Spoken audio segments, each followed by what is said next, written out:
ये सैकड़ों किलोमीटर से आए हुए लोग धूप की शिद्दत में खड़े हैं, तो इनकी मौजूदगी को सलाम।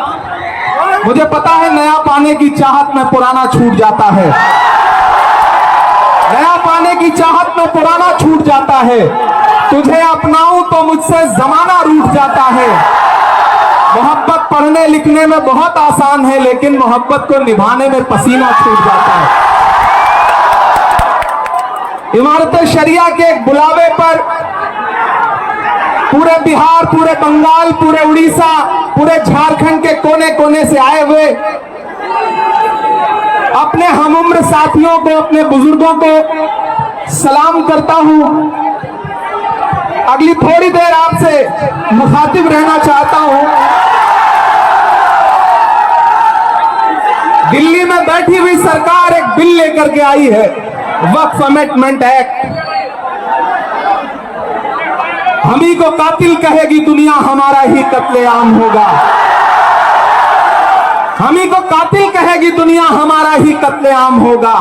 हम ही कुएं खोदते फिरेंगे, हम ही पे पानी हराम होगा। हमारे आबाओ अजदाद की दान की हुई जमीनें दिल्ली में बैठी हुई सरकार, दिल्ली का हाकिम लूट करके अपने धन्ना से दोस्तों को देना चाहता है।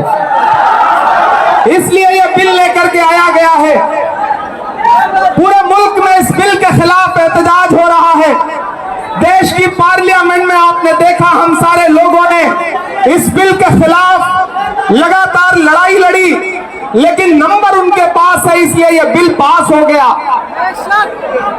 अब लड़ाई सड़कों पर लड़नी है।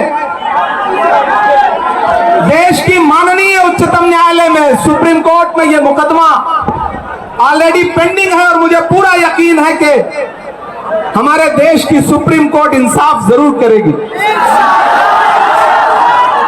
महान बादशाह सिकंदर ने जब यूनान फतेह किया तो जीत का जश्न मनाने के लिए वो शहर की सड़कों पर निकला, तो उसने देखा कि पूरा शहर जश्न मना रहा है, लेकिन एक फकीर इंसान सड़क के किनारे बेसुध होकर के सो रहा है। सिकंदर को गुस्सा आया। सिकंदर अपने घोड़े से उतरा और उस सोते हुए फकीर के पास पहुंच करके गुस्से में उसे जोर की एक लात मारी, और लात मार के कहा कि क्यों रे फकीर, मैंने शहर जीत लिया, शहर जश्न मना रहा है और तू सो रहा है। तो उस फकीर ने उन्नीदी आंखों से सिकंदर की तरफ देखा और देख करके कहा कि शहर फतेह करना बादशाहों का काम है, लेकिन लात मारना गधे का काम है। पिछले 11 साल में इस सरकार ने आवाम को सिर्फ और सिर्फ लात मारने का काम किया है, और अब ये बिल लेकर के आए हैं, और उन्हें लगता है कि आप खामोशी के साथ उनके हर जुल्म और सितम को बर्दाश्त कर लेंगे।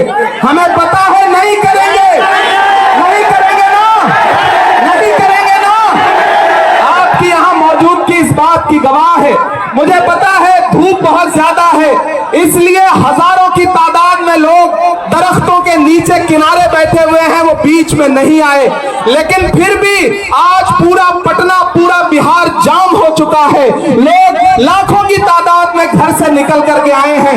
मैं सलाम करता हूं आपकी जिंदा दिली को, आपकी मोहब्बत को। फैसल रहमानी साहब के एक बुलावे पर मैं उनको भी सलाम कर रहा हूं। ये जो नई नस्ल है, ये पानी की तरह बह रही है। मैं इस नई नस्ल के बहने को भी सलाम करता हूं।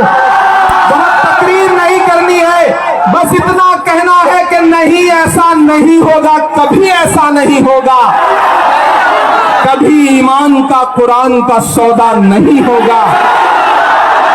बिहार वालों, बताना, दिल्ली तक अपनी आवाज पहुंचाना कि नहीं, ऐसा नहीं होगा, कभी ऐसा नहीं होगा, कभी ईमान का कुरान का सौदा नहीं होगा। हमें तुम कत्ल कर दो, शौक से मंजूर है, लेकिन शरीयत के किसी मुद्दे पे समझौता नहीं होगा।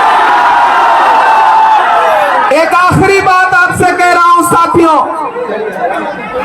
आप एक चीज ध्यान में बिठा के रखना कि अगर यह बिल लोकसभा में आया और इसकी हिमायत में अगर 250 से ज्यादा वोट पड़े, 288 वोट पड़े, तो इस बिल की मुखालफत में लोकसभा में 232 वोट पड़े। लोकसभा में मुसलमान सांसद सिर्फ 24 हैं, तो 200 से ज्यादा इस देश के भाई, दलित भाई, सिख भाई, ईसाई भाई जो मेंबर ऑफ पार्लियामेंट हैं, वो लोकसभा में रात के 3:30 बजे तक इस बिल के खिलाफ वोट कर रहे थे और आपसे कह रहे थे कि हम आपके साथ खड़े हैं। ये है इस मुल्क की गंगा जमुनी तहजीब। ये जो लहराता हुआ तिरंगा है, इस तिरंगे में जो आपका रंग है और जो उसके ऊपर अमन का रंग है, भाईचारे का रंग है, उसके ऊपर भी जो रंग है, ये तीनों रंग मिलकर कह रहे हैं कि ये मुल्क नरेंद्र मोदी जी की जागीर नहीं है, ये मुल्क हिंदुस्तान के हर इंसान का है, हर इंसान का है। और हम अपने आबाओ अजदाद की जमीनों को बचाने के लिए, खानगाहों को बचाने के लिए, इबादत गाहों को बचाने के लिए, कब्रिस्तानों को बचाने के लिए जो कुर्बानी जरूरी होगी वो कुर्बानी देंगे। हम सड़कों पर बैठेंगे। मैं सरकार से कहना चाहता हूं कि जमहूरियत अकड़ से नहीं चलती है जिल्ले इलाही, जमहूरियत इस किताब से चलती है। यह जो संविधान है जिसे डॉक्टर बाबा साहब अंबेडकर ने अपने खून पसीने से लिखा था, इस किताब से मुल्क चलेगा, किसी की अकड़ और जिद से नहीं चलेगा। नरेंद्र मोदी जी, आपको यह समझना पड़ेगा कि आप हमारी हिमायत में जो बिल लेके आए हैं, हमें पता है वो हमारी हिमायत नहीं बल्कि हमें बर्बादी का सामान लेकर के आए हैं। आपकी साजिश हम समझते हैं, आपकी मंशा हम समझते हैं और हम इस बिल के खिलाफ खड़े हैं। आज यहाँ पटना के ऐतिहासिक गांधी मैदान में बस इतना कह के जा रहा हूँ, वक्त बहुत कम है, बोलने वाले बहुत ज्यादा हैं। बस इतना कह के जा रहा हूँ कि हम आतिशे सोजा में भी हक बात कहेंगे, कुंदन की तरह दहर में ताबिंदा रहेंगे। तारीख बताती है कि हर दौरे सितम में हम जिंदा थे, हम जिंदा हैं, हम जिंदा रहेंगे। आवाज दो, आवाज दो, आवाज दो। इधर से सदाएं नहीं आई हैं अभी। आवाज दो, आवाज दो, आवाज दो। और इंकलाब जिंदाबाद, इंकलाब, इंकलाब। बहुत शुक्रिया।